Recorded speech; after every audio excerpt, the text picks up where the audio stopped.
সিরাজগঞ্জের সলঙ্গায় ব্যক্তি মালিকানাধীন 10 বিঘা ফসলি জমি দখল করে অবৈধভাবে মৎস্য আড়ত গড়ে তোলার অভিযোগ উঠেছে স্থানীয় কিছু প্রভাবশালীর বিরুদ্ধে।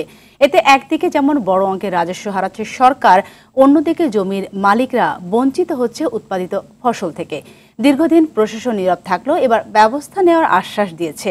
সিরাজগঞ্জ প্রতিনিধি ইউসুফ দেওয়ান রাজুর তথ্যচিত্রে বিস্তারিত নুসরাত জাহান সিন্থির রিপোর্টে।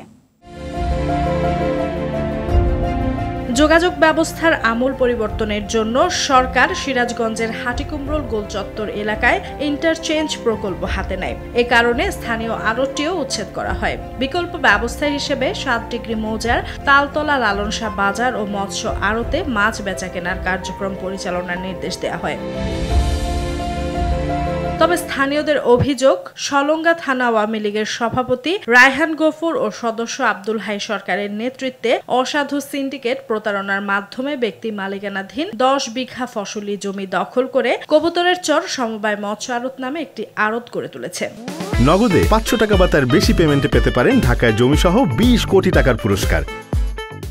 আপনার জমি যদি আমাকে না দেন, আপনার জমি কি মাটি ফেলাতে পারবো?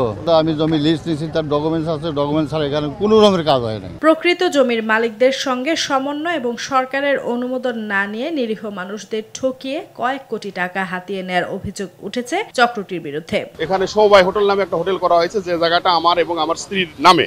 এই মৎস্য আড়তের যে সভাপতি জনাব আব্দুল হাই এবং তার 2 ভাই আমার অনুমতি না নিয়ে তারা এখানে মাটি ফেলে এবং তারা স্থাপনা করে, হোটেল করে। জমি আমি দেইও না, এক না তাও তো আপনি এখানে পানি নেবেন, আবর্জনা নেবেন, আমার ছেলে পেলে ঘুরতে পারে না, যাওয়ার পারে না, আবাদ করতে পারতেছি না। আমার মনে হয় না সরকার এখান থেকে কোনো রাজস্ব পাচ্ছে, এটা একটা অবৈধ হাট।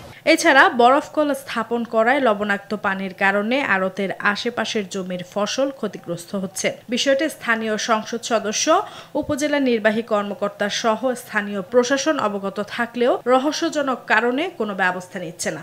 আমি আমার এই জমি ফসল থেকে বঞ্চিত হচ্ছি, এখানে যে আমি ফসলটা আবাদ করতাম সেটা পাচ্ছি না। দলীয় ক্ষমতা দেখায় বিভিন্ন পুলিশ প্রশাসন দিয়া আমরা নিরীহ মানুষ আমাদেরকে দাবায় রাখে। এটা অবৈধভাবে তারা একটা অসাধু ব্যবসা করে খাচ্ছে এবং প্রশাসনও কিছুটা ইন্ধন যোগায় তারা পয়সাপাতি খেয়ে এরা কাজ করতেছে। নগদে 500 টাকা বা তার বেশি পেমেন্টে পেতে পারেন ঢাকায় জমি সহ 20 কোটি টাকার পুরস্কার। সিরাজগঞ্জ জেলা প্রশাসক 2 বার শুনানি করলেও এখনো পর্যন্ত এই বিষয়ে কোনো রায় দেননি। হাইকোর্টে রিট পিটিশন করি, রিট পিটিশনের সেই রায়ের কপি ডিসি স্যার মহোদয় বরাবর প্রেরণ করি। এখন পর্যন্ত ওভাবে কোনো ভূমিকা ডিসি স্যার গ্রহণ করেননি। হাটের কার্যক্রম বৈধভাবে পরিচালিত হয় সেদিকে আমরা দৃষ্টি রাখছি।